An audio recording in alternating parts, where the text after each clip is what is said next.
এক একই ফৌজদারি অপরাধে এক ব্যক্তির দুইবার শাস্তি হয় না, তেমনি পরকালেও আল্লাহ একটা অপরাধে দুইটা শাস্তি দিবে না। কারণ আমার তো জীবনযাপন জন্মের পর থেকে এই পর্যন্ত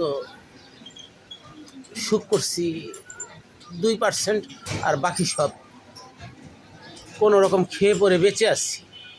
আল্লাহর দয়ায় বাঁচায় রাখছে, আলহামদুলিল্লাহ। মাথায় চুল নাই, অনেকে অনেক খারাপ মন্তব্য করে, আরে ভাই আমার তো মাথায় চুল নাই, কিন্তু অনেকে তো শরীরের অঙ্গ নাই। হ্যাঁ, ভালো মানুষ ঘুম থেকে উঠে উঠে দেখে পুরুষ মহিলা হয়ে গেছে, সব আল্লাহর ইচ্ছা।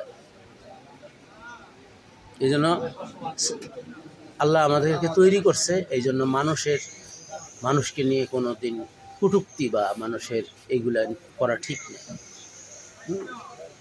আপনি আমাকে নিয়ে কটূক্তি করতেছেন, আপনি ঘুমায় আছেন, সকালবেলা ঘুম থেকে উঠে দেখবেন এই অবস্থা। কারো শরীরে দেখবেন একবার শরীর বাড়ানো, জঙ্গলির মতন দেখা, শরীর বাড়ালো, এতই মাথার এত চুল নাই, সারা শরীর মুখ টুক ফুটতা আসে না, ব্যতিক্রম কিছু। এইগুলা আল্লাহ তাআলা দেখায়া মানুষকে সতর্ক করে দেয় যে হে আমার বান্দারা, বাকি যারা আছে তারা সতর্ক হয়ে যাও, মানুষকে কটূক্তি করো না, কারণ আমি মানুষ সৃষ্টি করছি। সবাই ভালো থাকেন।